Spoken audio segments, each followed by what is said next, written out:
So sorry, I was able to cut the other video wherein this should be part of the continuation because this is really um the lessons that we are going to discuss today, and the other one is just a brief overview. Okay? So let's start this one. This is fairly simple lang. So what is ethics? Oh, walang S. What is ethics? So uh a few years ago, a sociologist asked business people, what does ethics mean to you? So, let's have a moment to think. Pag ba sa inyo tinanong yan, what does ethics mean to you? Sige, let's have 10 seconds to think. Ano nga ba? Pag ikaw yung tinanong, anong unang papasok sa isip mo? Go.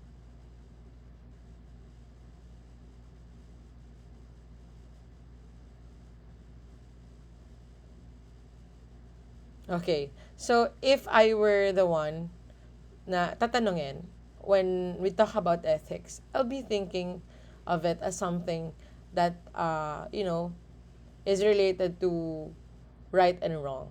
'Di ba? Ganyan naman yung common response. But tignan natin kung ano yung sinagot sa kanya ng mga tinanong niya. Okay? So, among their replies were the following. Yung una, ethics has to do with what my feelings tell me is right or wrong. Ethics has to do with my religious beliefs. Being ethical is doing what the law requires. And ethics consists of the standards of behavior our society accepts. And I don't know what the word means. Okay? So these replies might be typically of our own. The meaning of ethics is hard to pin down.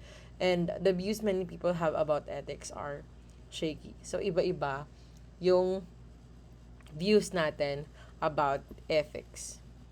So, like the first respondent, sabi ni first respondent, and ethics has to do with my feelings, tell me is right or wrong.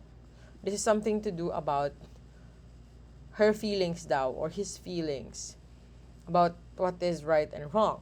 So, sabi dito, many people tend to equate ethics with their feelings. Pero ang sabi diyan, mali yun. Kasi, being ethical is not a matter of following one's feelings. Kasi a person who follows his or her feelings may recoil from doing what is right. In fact, feelings frequently deviate from what is ethical. So, for example, um, you have a sense of, based on your feelings, base sa nararamdaman mo, you love someone. Okay? You love someone. But you know very well na yung someone na yon may boyfriend na or may girlfriend na. Okay? So, if you will only follow your feelings, 'di ba? Kahit na alam mo na meron na siyang partner, you will still pursue him or her. Kasi nga, yun sabi ng feelings mo na mahal mo siya, that you love him or you love her. So even though alam mo na it's not right to pursue someone na meron ng partner, you will still do it because yun yung sinasabi ng feelings mo. Kaya ang sabi dito nitong ni Beaumont, hindi dapat ina-associate yung ethics sa feelings. Kasi nga, pag sinunod natin commonly yung feelings natin, dun tayo nagsisimulang magkamali. Okay? Ano naman yung sabi nung pangalawa? Ethics has to do with my religious beliefs. Ano naman yung sabi ni Beaumont? Dapat hindi associate din yung ethics with religion. Na although yung religion natin, it sets high ethical standards. So for example, sa Catholic, 'di ba? We have the 10 commandments wherein we have to abide. Okay, but that doesn't mean that ethics will only apply to religious people. Kahit na you are not a religious person, even though you are not a religious person, still, you have to, what? You have to have a high ethical standards. Okay? Even yung mga atheist, okay? And even yung mga up to the most religious people. No? ethics applies. Okay? It can, while religion can set a high ethical standards and, they can provide motivations for ethical behavior. Say, for example, if you follow the Ten Commandments, mapupunta ka sa langit. However, it cannot be confined to religion. Or is it the same as religion? Kasi magkalayo sila. Okay? Ito naman yung sinabi ng isa, being ethical is also not the same as following the law. Okay? So, if you will say that you are following the law, you are ethical, that's not perfectly correct. Because laws, like feelings, can deviate from what is ethical. Kasi, bakit? Yung laws, ang gumagawa lang din yan yung tao. So, commonly, yung laws ay ginagawa for the benefit of the people. So, you know, laws like feelings can deviate from what is ethical. Ano yung example niyan? Our own law or crusade. Marriage extinguishes criminal liability of rape in the Philippines. So, obvious yan, di ba? Dito sa Pilipinas kasi, pag na-rape ka at pinakasalan ka ng rapist mo, wala nang rape doon. Okay? It extinguishes the liability of rape. Imagine batas yan dito sa Pilipinas. It is under the revised penal code of the Philippines that if your rapist marries you and you consented to the marriage, then he will no longer be a rapist. Okay? Ganun siya katindi dito sa Pilipinas. So, anong sinasabi natin dito? Not every laws, being ethical is not the same as following the law. So, meron ng mga batas na they are in contravention to what is ethical. Yung una na yun, ito. Yung example natin na to about marriage and rape. Okay, alam natin yan. When we talk about ethics, rape is immoral, okay? Immorally incorrect, okay? But, there is this law na parang tinotolerate niya pa yung rape. So, ganyan dito sa Philippines. And moreover, if being ethical were doing whatever society accepts, then to find out what is ethical, one would have to find out what society accepts. So, yung sagot ng isa kanina, kung ano yung tanggap ng society, yun yung ethical para sa kanya. But, in order for you to do that, you have to know ano nga ba yung tanggap ng society. Okay? So, for example, ito nga, yung about sa corruption. So, you have to take a survey. Imagine, diba? Imagine these people, let's talk about corruption. Imagine these people, they know very well na, say for example, Bong Revilla. Diba? Nakulong siya for several counts of corruption and Anti-Graft and Corrupt Practices Act. Diba? Kurakot siya, magnanakaw siya. But still, diba? Nananalo pa rin siya pag tumatakbo sa eleksyon. Ibig sabihin, dito sa society natin, accepted yung mga magnanakaw. Accepted yung mga kurakot na politika. Okay? Ganun siya. So, yun yung nagiging standard natin at the end of the day. The lack of social consensus on many issues makes it impossible to equate ethics with whatever society accepts. Okay? So, say for example, yung about sa rights and obligations ng mga members ng LGBT community. Diba? Hindi pa rin tayo nakaka-reach ng social consensus. On the one hand, diba, when we talk about LGBT, okay? So, on the one hand, we should give them, diba sinasabi natin, we should give them the same right. Bigyan natin sila ng karapatan para ipakita or i-express kung sino talaga sila. Let us give them the freedom to express and to live according to their own likings. Kasi they are also people. So, doon sa part na yun, we are giving them compassion. We are compassionate about them because we recognize the fact na tao din sila.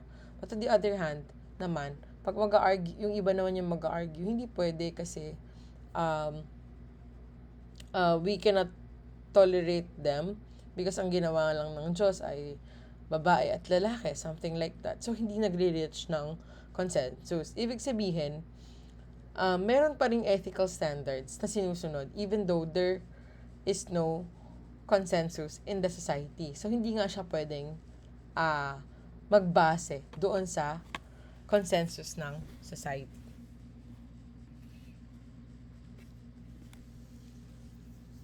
Ethics is two things.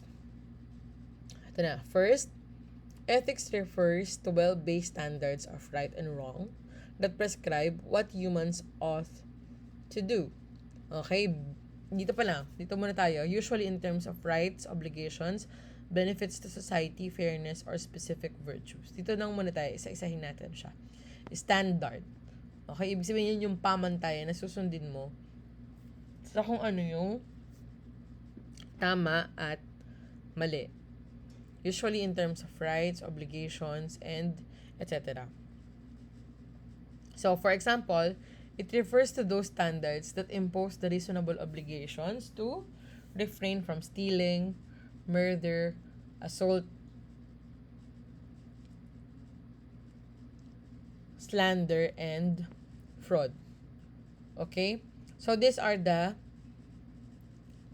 standards na we impose to refrain from doing these crimes. Say for example, ito na lang muna, stealing. 'Di ba?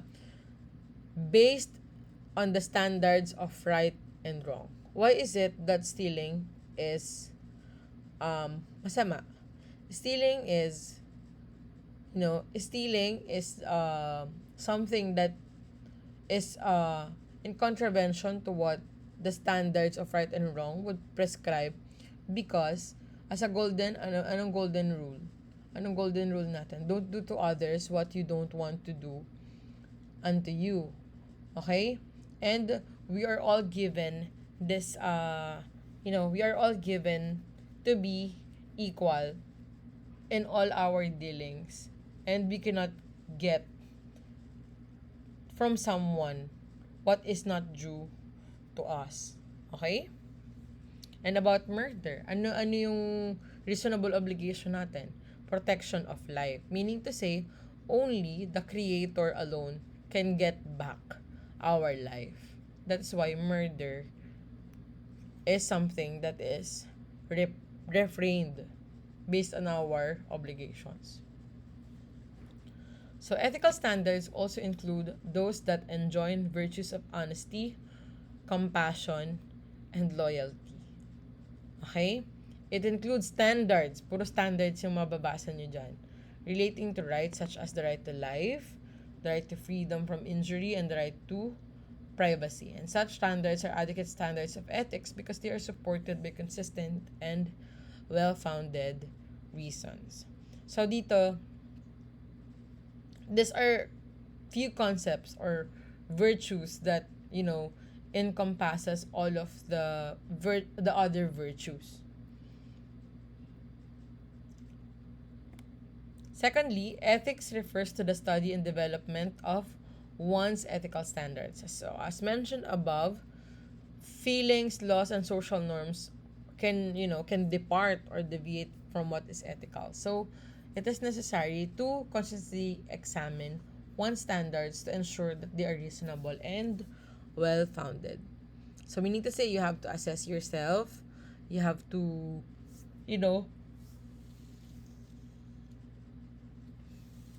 be certain about your own ethical standards.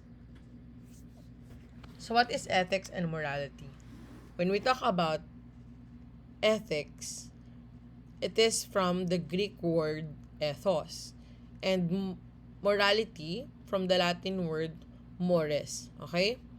It has to do something with custom, habit, and behavior. So ethics is the study of morality. It is the study of custom, habit, and behavior. So what is morality and what is the study of morality? When we talk about morality, diba, it has something to do nga with custom, habit, and behavior. And the study of morality, we call it ethics. Okay, so basically ethics is a subject, wherein morality, it is a system of rules and rules of conduct. And I would like to discuss also this business ethics because you are business students. When we talk about business ethics, ethics dito dinefine siya ulit as study of good and evil, right and wrong, and just and unjust. Mabuti at masama, makatarungan o hindi. So, when we deal about business ethics, kung ano yung masama at mabuti, makatarungan o hindi in terms of business. Ano ba yun? And then principles and standards that guide behavior. Discussions of business ethics frequently emphasize unclear situations, and however, applying clear guidelines resolves the majority of them. Okay? So, in the business setting, we follow certain ethics. And this will, these standards will be the guiding force towards our behavior in the workplace.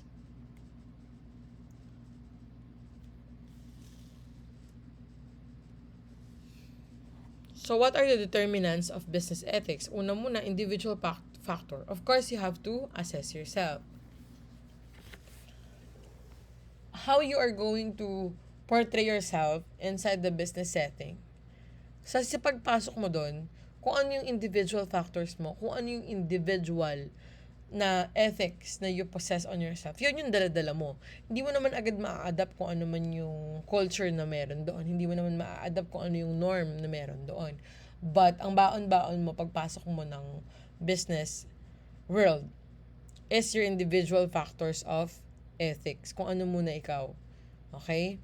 And then later on, yung organizational factors, organizational culture, ethical climate, and other opportunity will determine your business ethics. Say for example, organizational culture. Doon sa company na yon, lahat ng makaka-exceed ng quota nagkakaroon ng reward. So sa part na yon, on the brighter side, 'di ba? Natututong magpursige yung mga tao. Okay? And then from that, you will learn to strive more. However, on the pangit na side, 'di ba? Yung mga ganon na magre-reach para after mo ma-reach yung quota tsaka pa lang ma-release 'yon, it can drive certain persons na gumawa ng masama na dayain mandaya ng customer para ma-reach yung quota, whatsoever.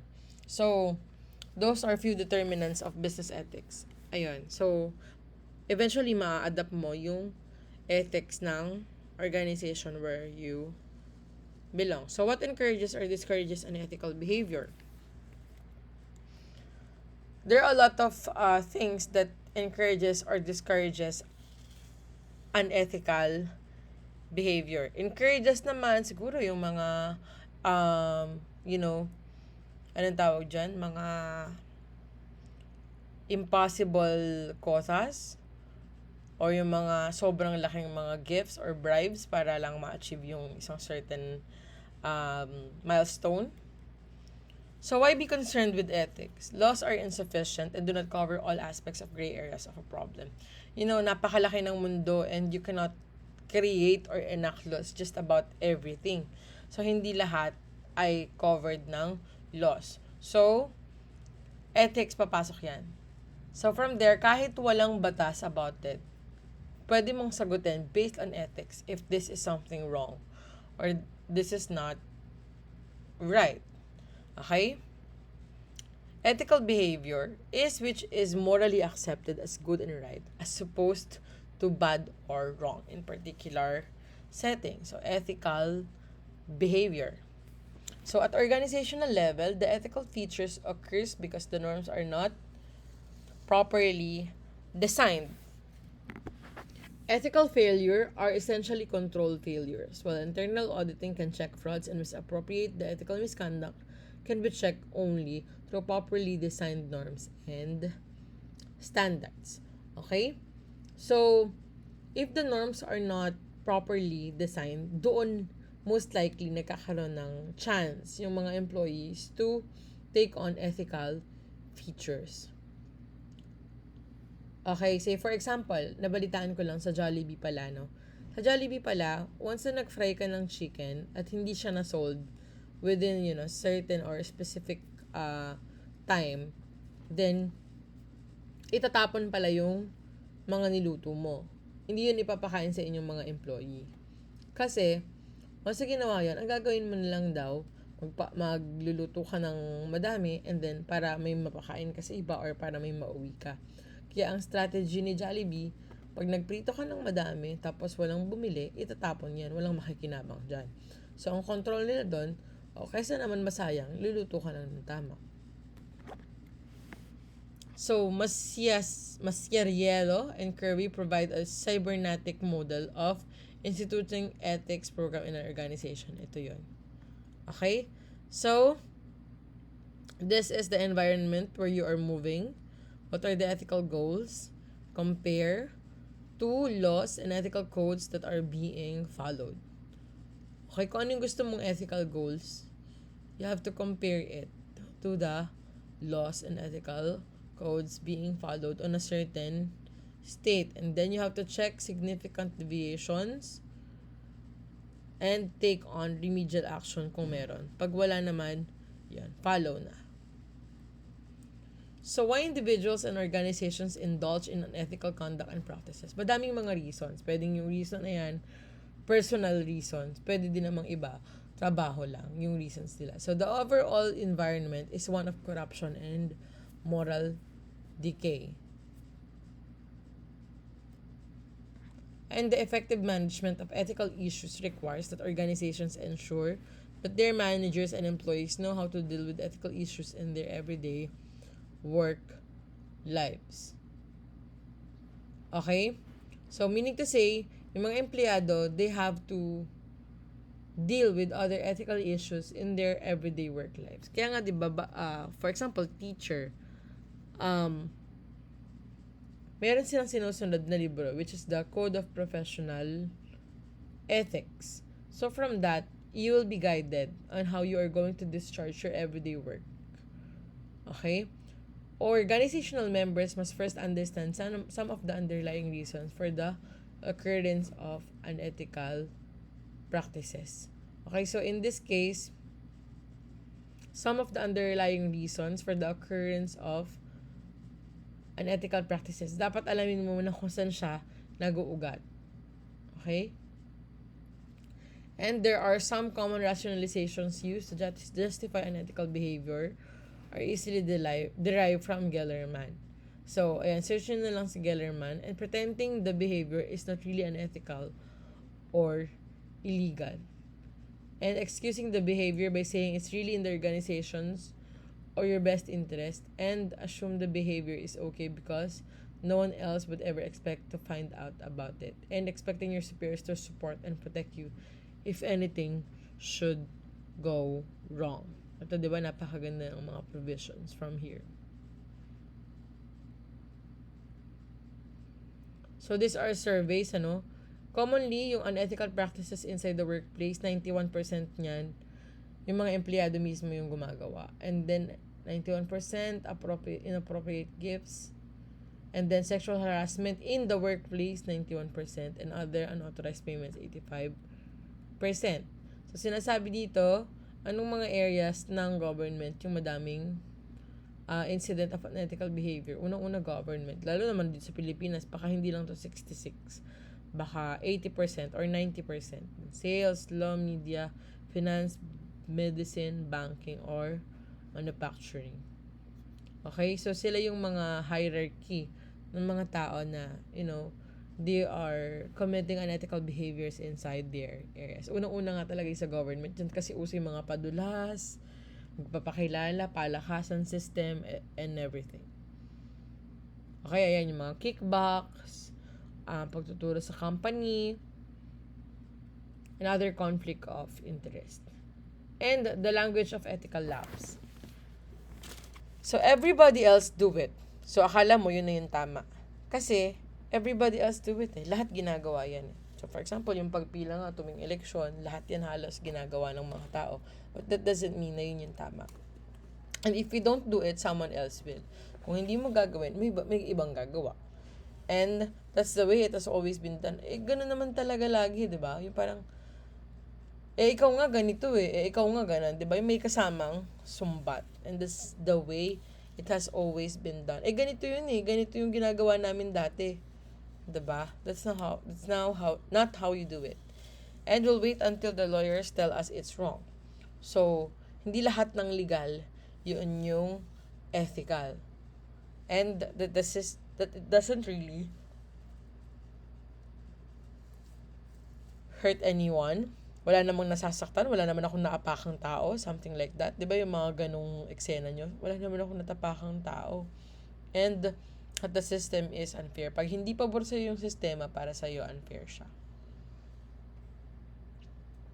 So those are ethical lapses. The nature of ethical decisions, complex and difficult.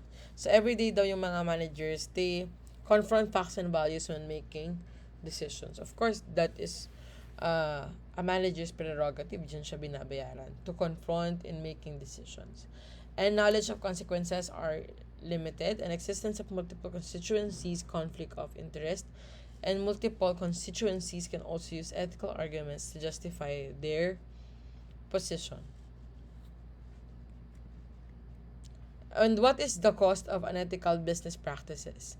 So in all companies, they have to pay the fine or suffer from bad publicity due to the posting of unethical business practices. But they also hurt as well. Of course, if you do that, they will be greatly affected. The business will be greatly affected. And then the conclusion would be ethical standards change over time. Nagbabago siya from time to time, depending on the culture, depending on the situation. And then human reasoning is imperfect. Of course, tao lang yung may gawa and nobody's perfect naman actually. And ethical standards or principles are not always adequate to resolve conflict, and which theory should be used. Each approach has strengths and weaknesses and need not to look at situation and apply the best analysis or judgment.